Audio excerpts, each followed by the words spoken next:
So hello everyone, this is Sachin. Welcome to Mind Mingle Academy. So this is the series of our top 10 important questions of a sociology subject. These all questions are based on the previous year questions paper 2014 to 2023 है ना।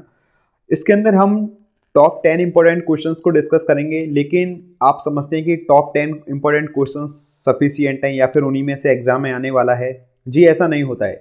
लेकिन जब हम कभी भी top 10 important questions ऐसे जब हम क्वेश्चंस को रिव्यू करते हैं या फिर जो बार बार हमारे एग्जाम में देखे जाते हैं, ऐसे क्वेश्चंस को जब हम रिव्यू करते हैं तो इसके अंदर हम ये नहीं समझते कि कौन से क्वेश्चंस हमारे एग्जाम में आने वाले हैं। इसके अंदर हम समझते हैं कि किस तरीके से एक क्वेश्चन को फ्रेम किया जा सकता है और किस तरीके से हम एग्जामिनर को इम्प्रेस कर सकते हैं, है ना। इसके अंदर मैं आंसर फ्रेमिंग के बारे में बात करूंगा। मैं आपको डिटेल्ड एक आंसर प्रोवाइड नहीं करने वाला हूं, वो आप खुद प्रिपेयर करेंगे। लेकिन हम इसके अंदर एक क्वेश्चन को कवर करने के लिए जो इंपॉर्टेंट टर्म्स होते हैं, जो एक आंसर को फ्रेम करने के लिए जो की पॉइंट्स की जरूरत होती है, वो मैं आपको इसके अंदर डिटेल तरीके से बताने वाला हूं। So without any further delay let's start. अब हम पहला क्वेश्चन अपना डिस्कस करने वाले हैं, जिस क्वेश्चन है describe the various reason for farmer suicide in India. देखिए ऐसे कौन से रीजन्स हैं, इसके अंदर ये पूछ रहा है कि ऐसे कौन से रीजन्स हैं जिसकी वजह से फार्मर्स वेरियस रीजन में सुसाइड कर रहे हैं। अब देखिए इसके हमें रीज़न तो पता होना चाहिए, क्योंकि रीज़न ही इसके अंदर पूछा है तो वो तो पता होना चाहिए। लेकिन सबसे पहले किसी भी आंसर को फ्रेम करने के लिए हमें उसके इंट्रो पर बात करनी पड़ती है, देन उसकी हम बॉडी के ऊपर बात करते हैं, देन कंक्लूजन को कंक्लूड करते हैं। तो देखिए सबसे पहले तो हम फार्मर्स का रिव्यू दे सकते हैं, फार्मर्स का इंट्रो दे सकते हैं कि सबसे ज़्यादा फार्मर्स कहाँ हैं हमारे इंडिया के अंदर। अगर देखा जाए तो नॉर्थ रीजन के अंदर सबसे ज़्यादा फार्मर हैं, है ना। जैसे कि आप पंजाब, हरियाणा, उत्तर प्रदेश, मध्य प्रदेश, ये जो स्टेट हैं इनके अंदर सबसे ज़्यादा फार्मिंग होती है और यहाँ से सबसे ज़्यादा क्रॉप प्रोडक्शन होता है ना। तो इस तरीके से हम अपने आंसर को थोड़ा इंट्रो दे सकते हैं, थोड़ा डाटा दे सकते हैं कि कितना प्रोडक्शन किस साल में हुआ है, वो सब। देन हम जो रीजन्स हैं, जो क्वेश्चन पूछ रहा है कि सुसाइड के क्या रीजन्स हैं, अब उनके ऊपर डिस्कस करेंगे। तो सबसे पहला रीजन है क्रिएटेड इकोलॉजिकल क्राइसिस। देखिए इकोलॉजिकल एनवायरनमेंट से रिलेटेड है, इस तरीके से हम इसको समझ सकते हैं।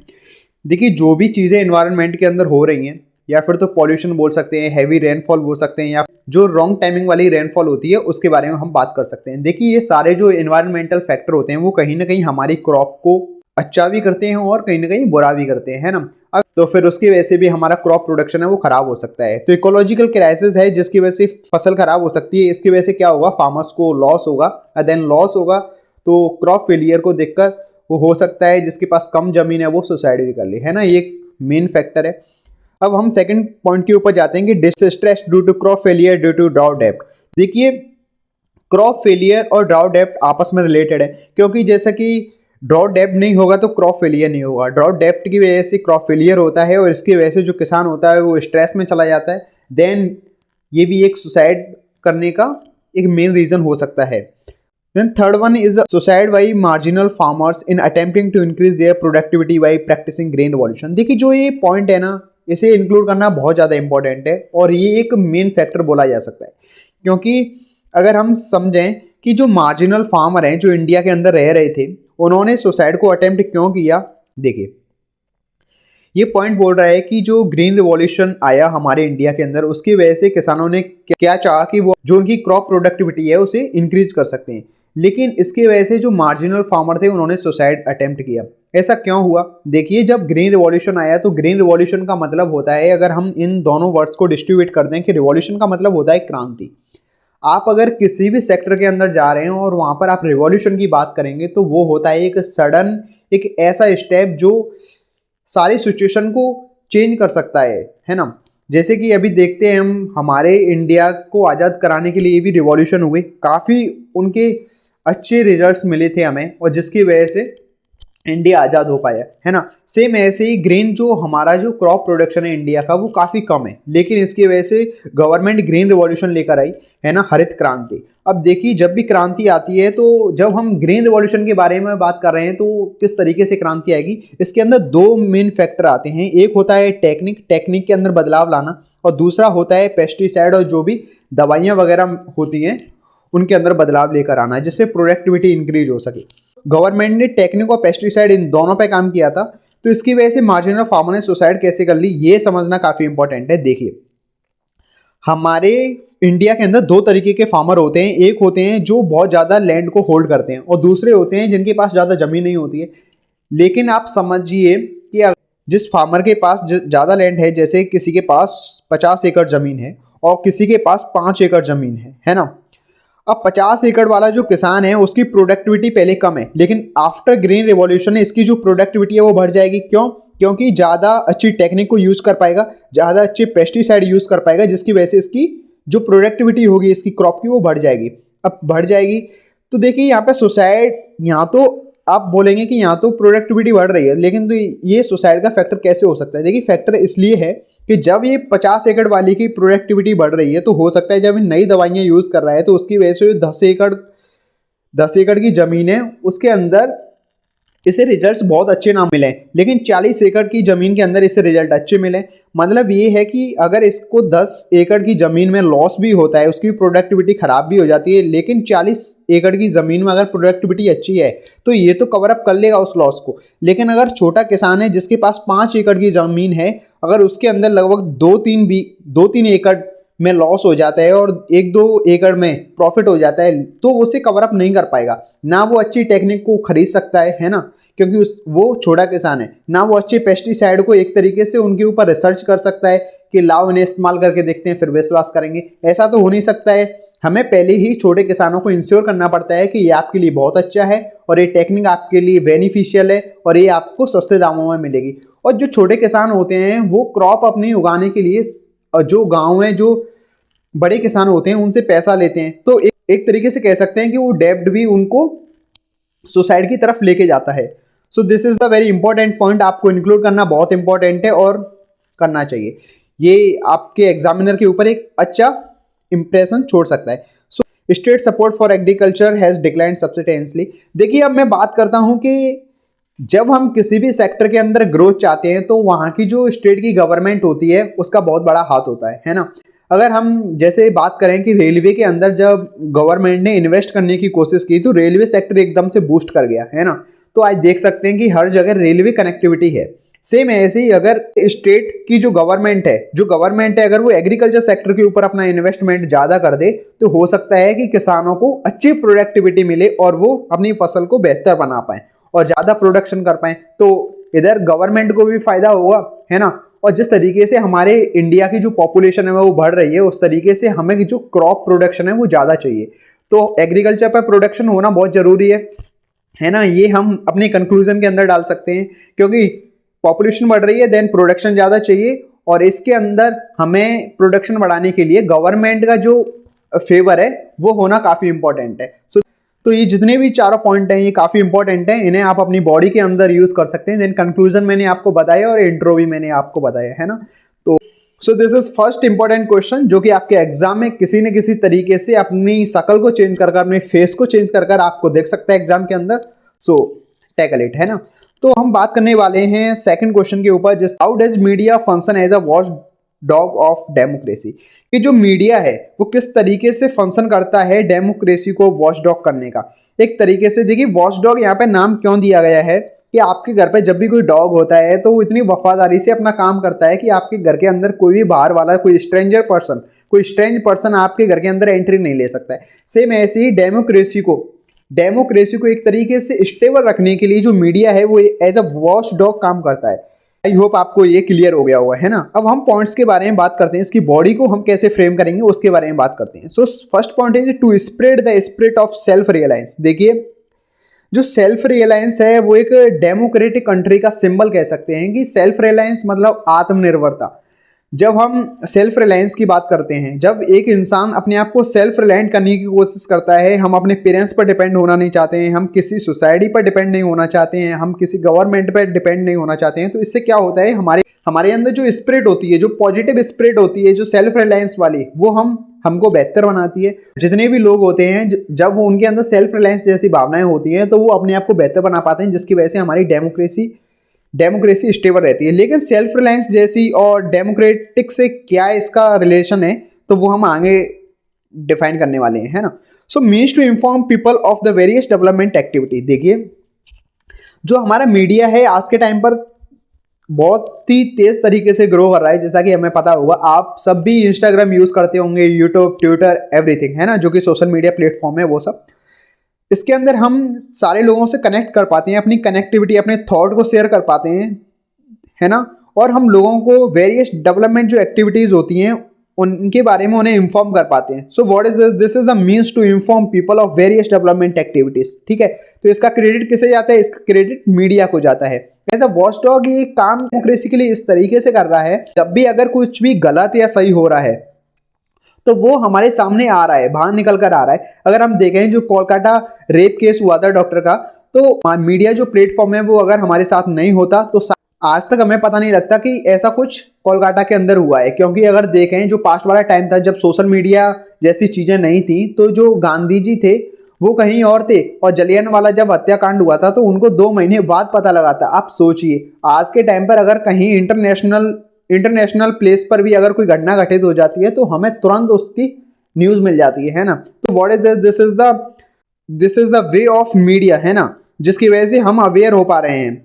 तो ये कहीं ना कहीं डेमोक्रेसी को बेहतर बनाता है, क्योंकि अच्छी चीजें होती हैं उनके साथ हम खड़े हो पाते हैं, और जो बुरी चीजें होती हैं उनके खिलाफ हम खड़े हो पाते हैं।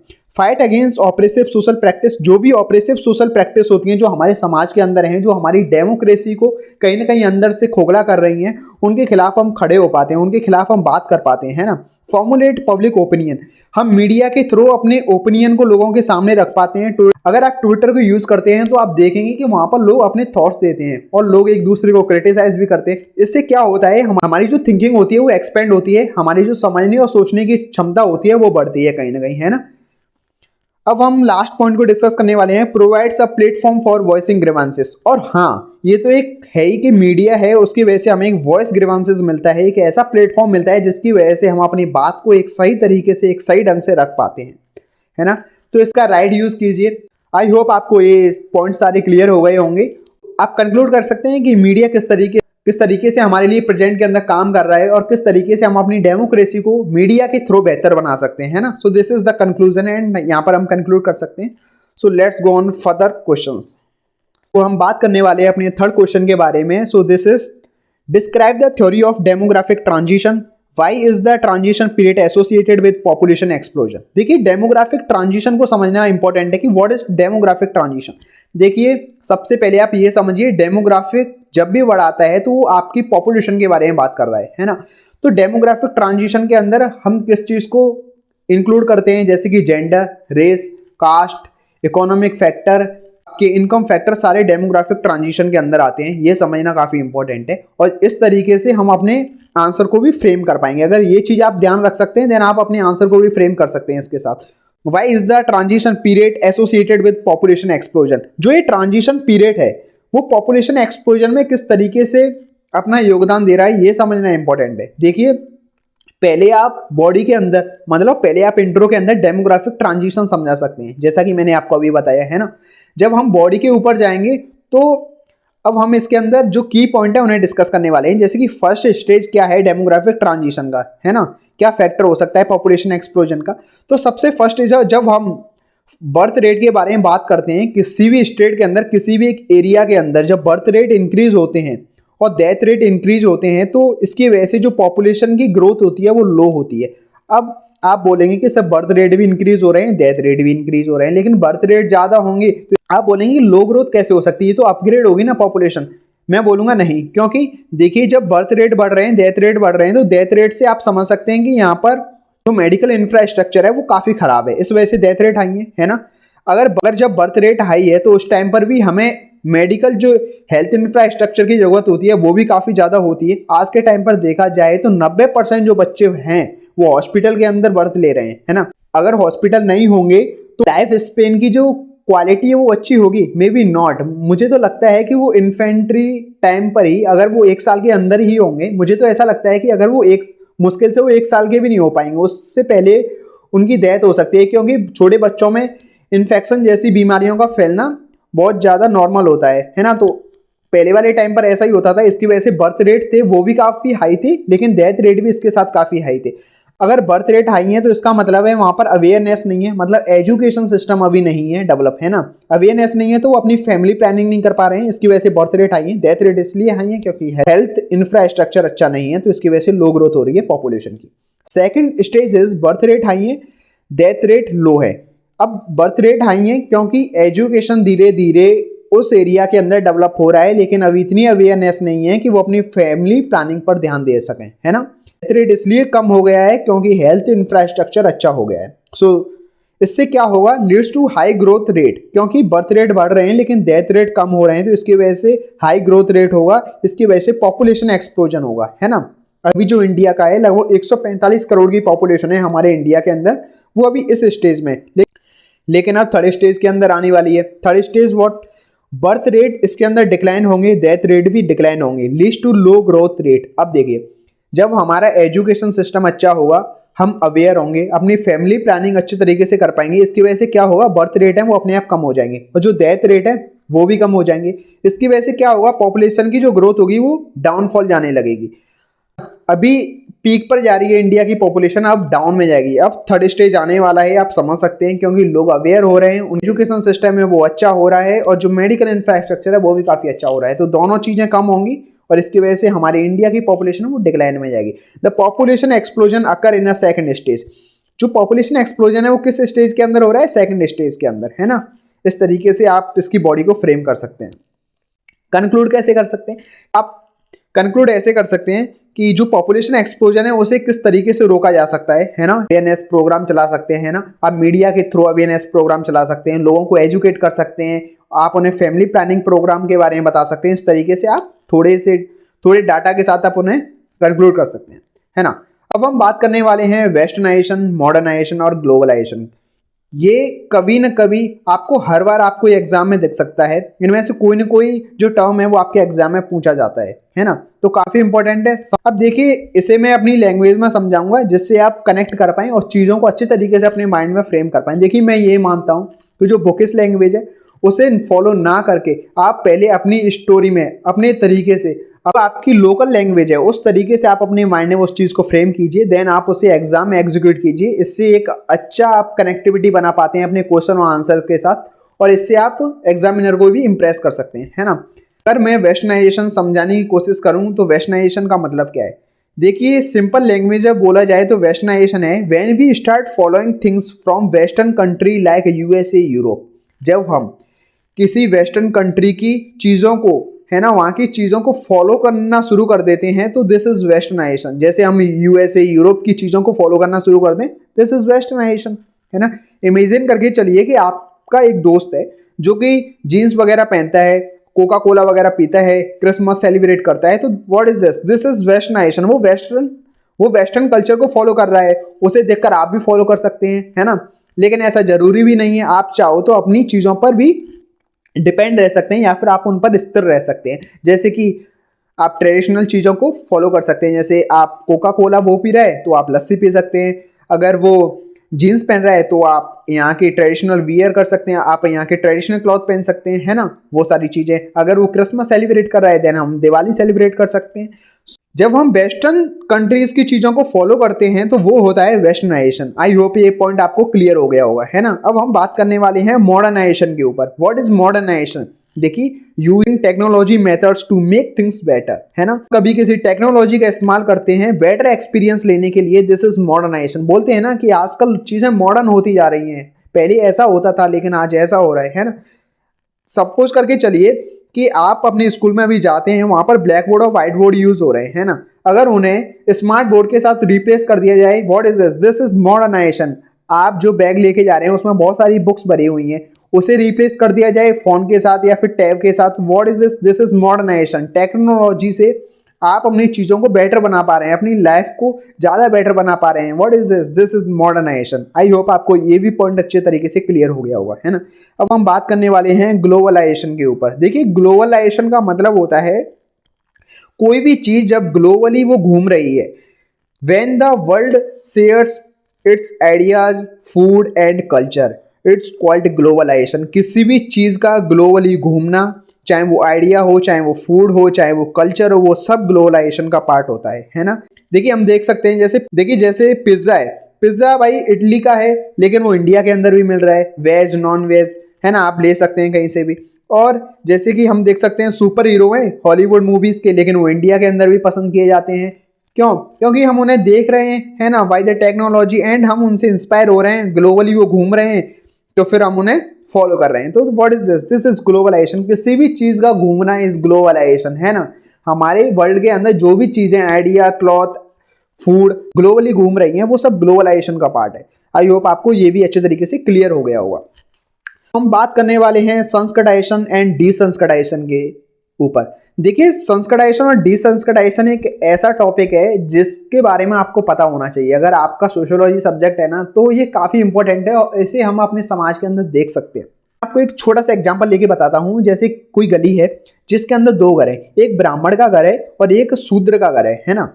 अब देखिए मैं ब्राह्मण और शूद्र का एग्जाम्पल ले रहा हूँ, कोई ऑफेंड मत होना, है ना, क्योंकि हम सोशियोलॉजी पढ़ रहे हैं और हम ये बुकिश लैंग्वेज में पढ़ रहे हैं, है ना। मैं अपने एग्जाम्पल देखिए आपको समझाने की कोशिश कर रहा हूँ, तो अगर आप ऑफेंड हो जाते हैं, अगर किसी की भावना को ठेस पहुंचती है, तो इसके लिए सॉरी, है ना। अगर हम वर्ण सिस्टम के बारे में बात करते हैं तो सबसे पहले ब्राह्मण आते हैं, फिर क्षत्रिय आते हैं, फिर वैश्य आते हैं, फिर शूद्र आते हैं। तो देखिए संस्कटाइजेशन का मतलब होता है जब कोई भी एक ग्रुप, कोई भी एक क्लास जब अपने स्टेटस को इंक्रीज करने के लिए, अपलिफ्ट करने के लिए, वो जो हाई क्लास वाले लोग हैं उनकी चीजों को फॉलो करने की कोशिश करती है, तो वो होता है संस्कटाइजेशन, है ना। आप आई होप आप समझ पा रहे होंगे।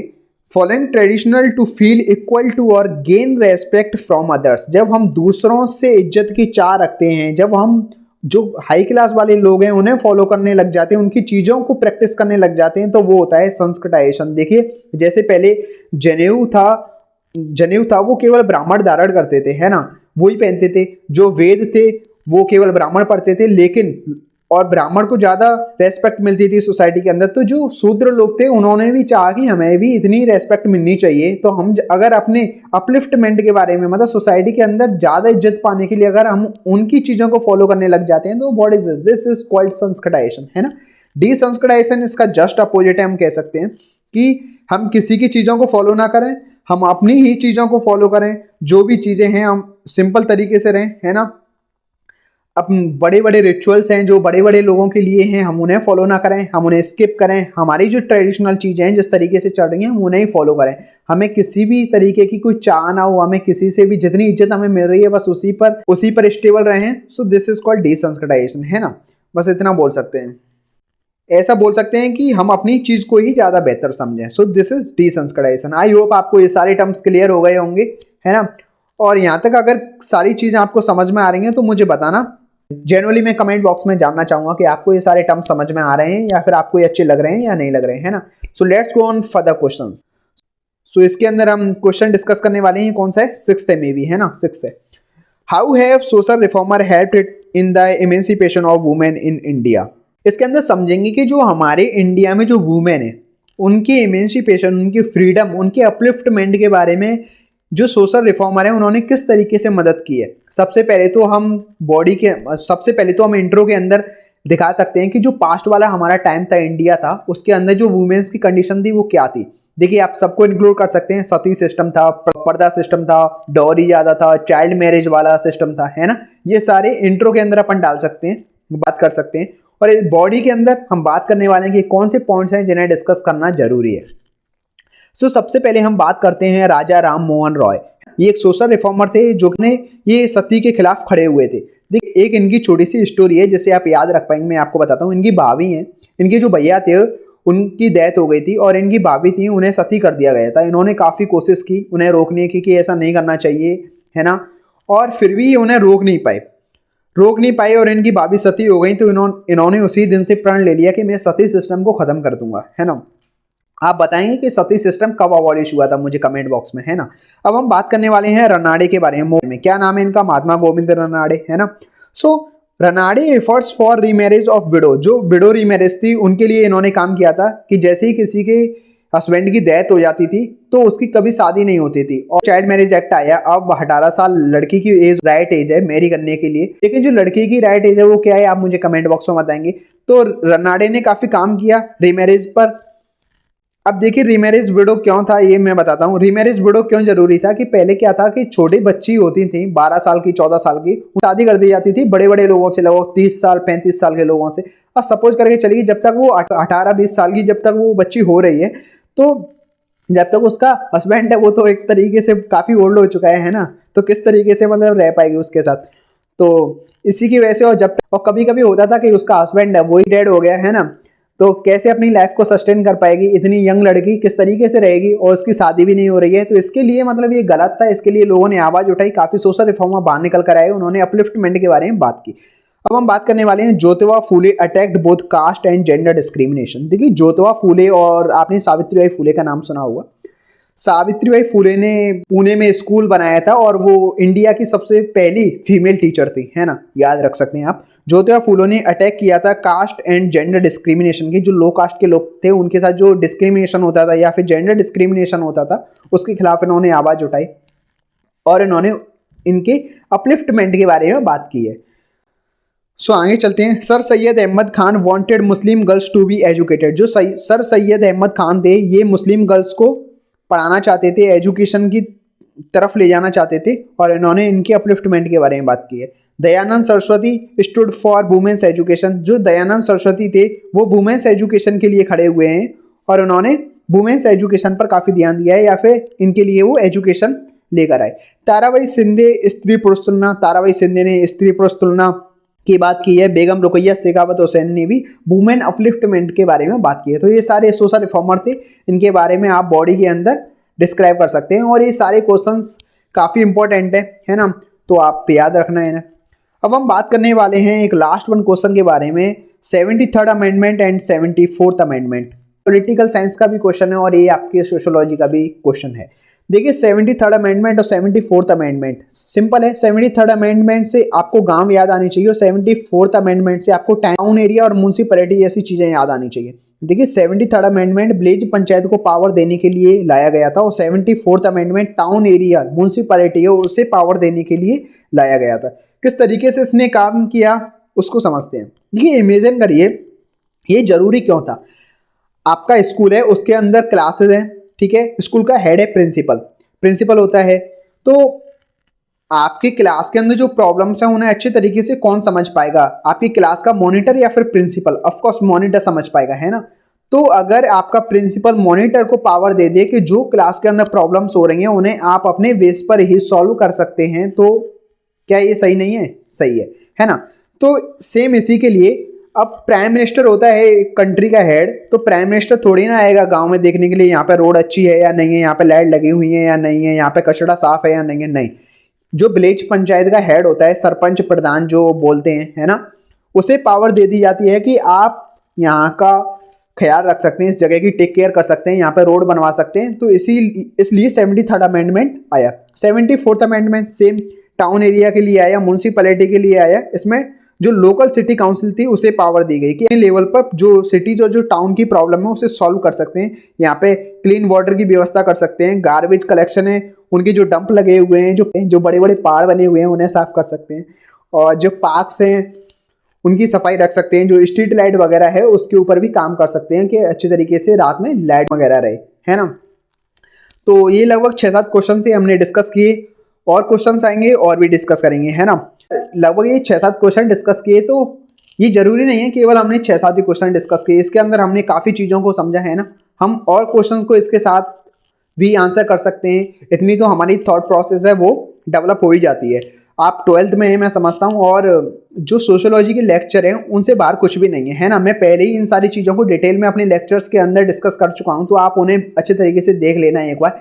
मैं मानता हूँ कि आप अगर सोशियोलॉजी के जो मैंने जितने भी लेक्चर डाले हैं अगर आप उन्हें देख लेते हैं तो मुझे नहीं लगता कि आपको कोई प्रॉब्लम फेस होगी। जो मैं ये क्वेश्चन प्रोवाइड कर रहा हूँ इनसे बाहर शायद ही कुछ जाएगा, नोट से बाहर मेरे ख्याल से कुछ जाने वाला नहीं है, तो आप उन्हें आंख बंद करके फॉलो कर सकते हैं, कोई दिक्कत नहीं है ना।